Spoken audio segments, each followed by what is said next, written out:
There is a war happening right now. No tanks. No missiles. No official declarations. But trillions of dollars are involved. On one side, central banks, institutions that control interest rates, print money, manage inflation, and quietly influence the global economy.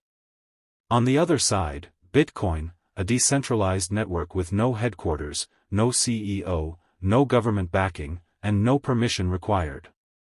Central banks say Bitcoin is volatile, risky, speculative. Bitcoin supporters say central banks are manipulative, inflationary, and opaque. But here's the real mystery. If Bitcoin is so insignificant, why are central banks studying it so closely? Why are governments rushing to regulate it? And why are they developing their own digital currencies in response?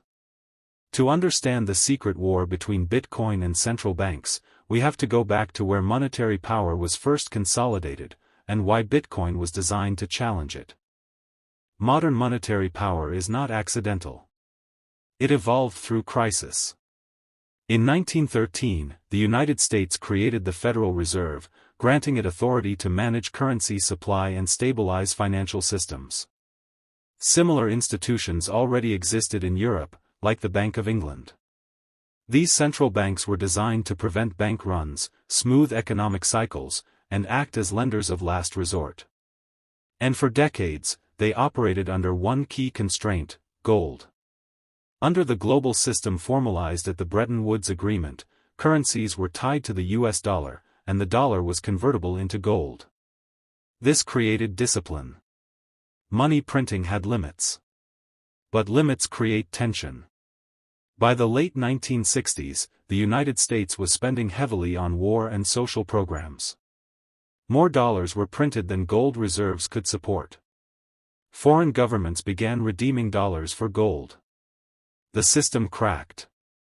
In 1971, President Richard Nixon ended gold convertibility in what became known as the Nixon shock. The world entered the fiat era. Money was no longer backed by gold. It was backed by trust and central banks. From that moment on, monetary power became more flexible and more centralized. Interest rates could be adjusted at will. Money supply could expand without physical constraint. Debt could grow exponentially. And it did. Fast forward to 2008.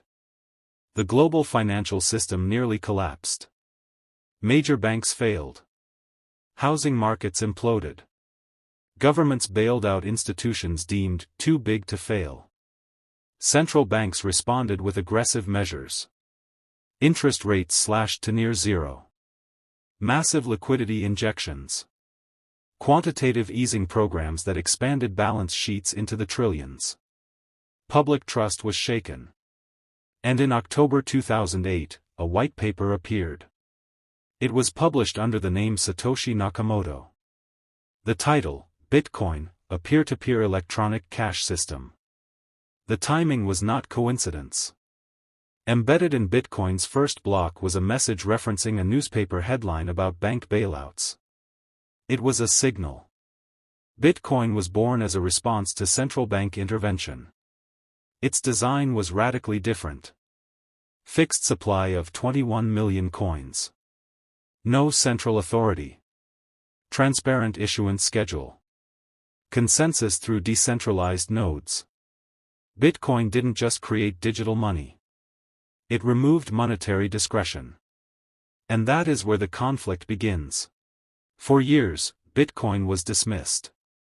Too small. Too volatile. Too fringe. But quietly, adoption grew. Investors began calling Bitcoin digital gold. Institutions started adding it to balance sheets. Hedge funds treated it as a hedge against inflation. Why? Because central banks continued expanding money supply. After 2008, and again after 2020, stimulus programs injected unprecedented liquidity into global markets. Balance sheets ballooned. Asset prices surged. Inflation followed. Bitcoin's narrative strengthened, a scarce asset in an era of unlimited printing. Here's the cause and effect pattern. Crisis hits. Central banks print. Currency supply increases. Purchasing power weakens. Investors seek scarce alternatives. Gold historically filled that role. Now Bitcoin competes for it. And this is where the war becomes structural. Central banks rely on flexibility. Bitcoin enforces rigidity. Central banks manage through discretion. Bitcoin operates through code. Every time a central bank expands supply, Bitcoin's fixed supply becomes more visible. The real tension surfaced as Bitcoin reached mainstream recognition. Governments began asking, who regulates this? Who can freeze it? Who can control capital flows? The answer was uncomfortable. No one. Bitcoin transactions can be censored at exchange levels, but the base protocol remains decentralized. Self-custody allows individuals to hold value outside traditional banking rails. This threatens a key lever of central bank power, monetary transmission. Central banks influence economies through banks. If capital increasingly moves outside that system, policy tools weaken. Then came the counter-move. Central bank digital currencies, CBDCs. Countries began researching and piloting digital versions of national currencies. Unlike Bitcoin, CBDCs would be fully centralized, programmable, traceable, directly controlled by central authorities. It was digital currency, but not decentralized currency. The war had evolved. Bitcoin represented decentralized scarcity. CBDCs represented centralized digitization. Both digital. Opposite philosophies. The real tension surfaced as Bitcoin reached mainstream recognition. Governments began asking, who regulates this? Who can freeze it? Who can control capital flows? The answer was uncomfortable. No one. Bitcoin transactions can be censored at exchange levels, but the base protocol remains decentralized. Self-custody allows individuals to hold value outside traditional banking rails. This threatens a key lever of central bank power, monetary transmission. Central banks influence economies through banks. If capital increasingly moves outside that system, policy tools weaken. Then came the counter-move. Central bank digital currencies, CBDCs. Countries began researching and piloting digital versions of national currencies. Unlike Bitcoin, CBDCs would be fully centralized, programmable, traceable, directly controlled by central authorities. It was digital currency, but not decentralized currency. The war had evolved. Bitcoin represented decentralized scarcity. CBDCs represented centralized digitization. Both digital. Opposite philosophies. The fallout phase of this silent war is complex. On the surface, central banks often downplay Bitcoin. They highlight volatility and risks.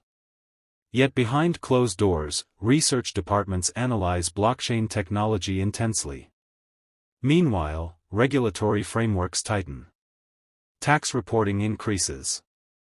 Exchanges face scrutiny. Access points are controlled. But the base protocol remains operational. And here's the paradox. Every regulatory action that validates Bitcoin as significant increases its legitimacy. Every inflationary episode strengthens its scarcity narrative. Every banking crisis reminds the public why decentralized assets were created. The cycle repeats. Crisis intervention, inflation, asset repricing, alternative adoption. Bitcoin's volatility is real. But so is its persistence. More than a decade after launch, it remains functional, decentralized, and globally accessible. Central banks have attempted several approaches. Ignore it, early dismissal. Failed as adoption grew.